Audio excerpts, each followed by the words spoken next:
In this video, we're talking about the science and technology of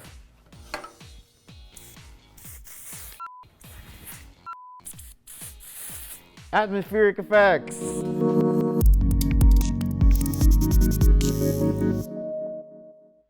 Part 1, definitions and defining the scope. This is the first video in a series about atmospheric effects. In this video, we are going to define haze effects, explain how heated atmospheric effects work, and dive a little into the fluids used to make the effects. Think of this video as a primer. Vapor-based atmospheric effects are used because they scatter light effectively, allowing for a volume of space to be seen. This topic can get confusing without defining some base terminology. Most atmospheric effects are a type of fog. While these effects are often referred to as smoke, that's not the case. So what's the difference? The reason that it's called fog, even if it is a smoke-like effect, is that it's droplets of liquid in the air. Smoke is dry particles. It's usually made by burning something, and you have dry particles in the air, but with fog, it's liquid droplets. So it can be a thick fog effect that goes away quickly. It can be a ground fog effect. It can be a thin fog that lasts a long time, which is typically called haze. But if it's wet, it's fog. And if it's dry, it's smoke. So now you might be saying, this video had haze in the title, why are you only talking about fog? well, that's because haze is a fog.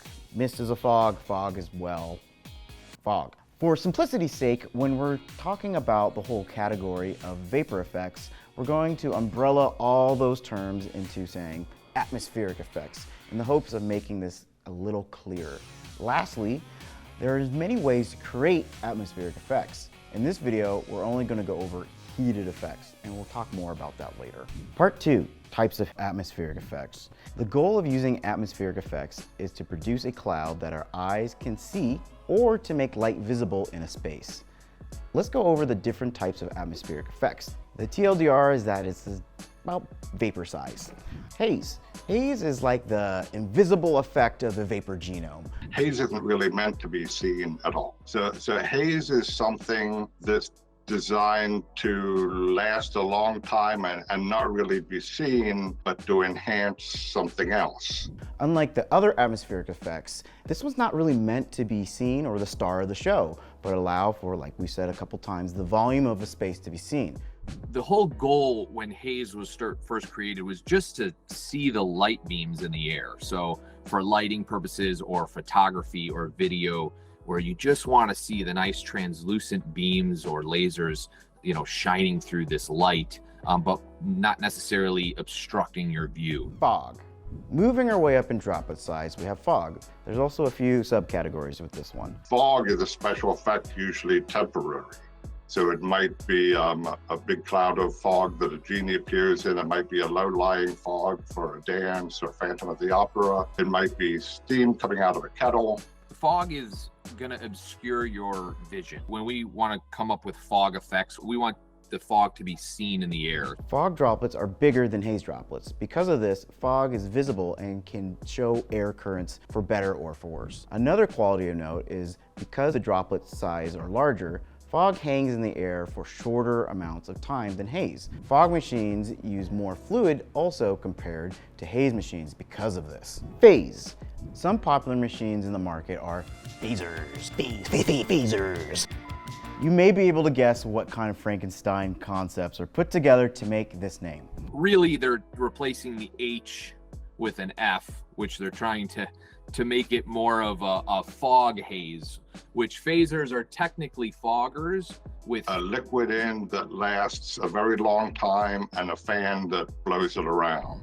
Faze machines use fog fluid and fans to make the fog fluid look more haze-like. The effects look really wispy in the air compared to regular haze where you can see a lot more air currents.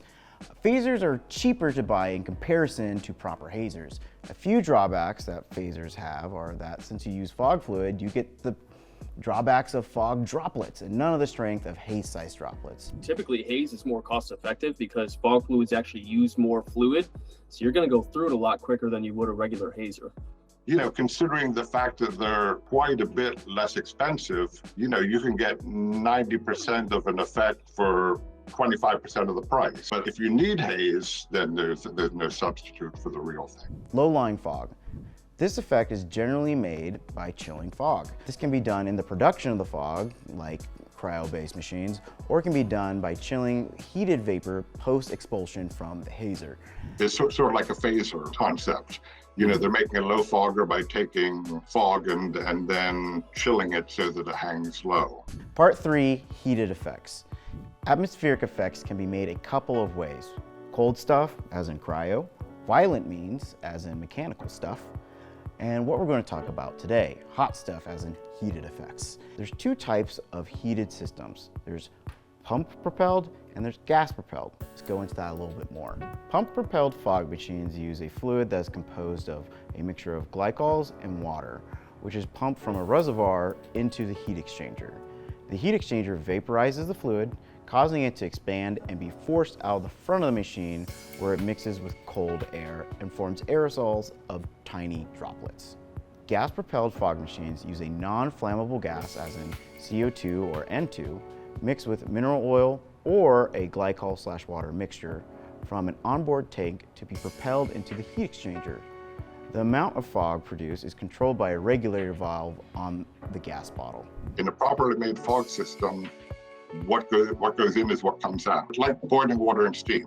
You could easily go get a fogger off a shelf at a party store, but they're just designed to get as hot as possible. That's not the way fog should be vaporized, because you don't want to overheat certain fluids, because that becomes hazardous. So temperature and chemical compound play a huge role in how this all works. Part 4, types of fluids.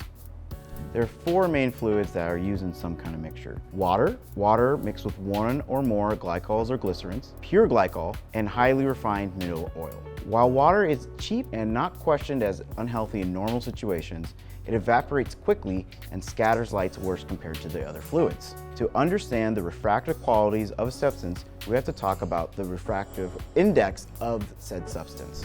When light enters a medium, some of it changes direction. The amount of bending that happens depends on how optically dense that particular substance is. Higher indexes mean more light bending, which means more scattering of light. For example, air has an index of 1. If we're going to the other indexes, water has an index of 1.33, propylene glycol is 1.43, and mineral oil is 1.47. Let's dive deeper into the 2 main types of fluids. Water-based fluids are a mixture of water and glycol and/or glycerin. Depending on the balance, sometimes they're called glycol-based fluids, but I've not seen this as often as water-based labeling. Glycerin makes a longer lasting haze, but it's harder to use. But the problem is that they vaporize at a lower temperature. So if you use it in a regular fog machine, it'll be overheated and it'll cause residue to build up. It's almost impossible to keep a glycerin hazer from eventually needing to be cleaned out. So then when you go to a glycol-based, you have a machine that's the cleanest and probably the most reliable, but makes maybe hardest to get a desirable haze out of it.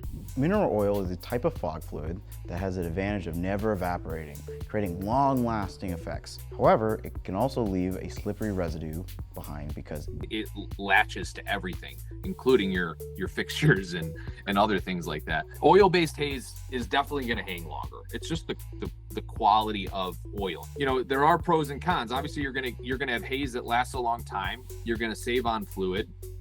But at the same time, you still got to buy CO2. There's a lot more upkeep and maintenance, a little bit messier when it comes to haze getting on everything and leaking. It's a good idea to test a small area before using the fog machine in a larger space. That's it for our video on atmospheric effects. Hopefully you have a better understanding about how haze and fog effects work. In our next installment in the series, we'll dive a little bit more into safety considerations you should make when using vapor-based atmospheric effects. Make sure to subscribe and hit the bell so you don't miss out on anything we post. And if you found this video helpful, please give it a thumbs up. And if you have a question, please leave a comment. Thanks for watching. I hope you enjoyed. Bye.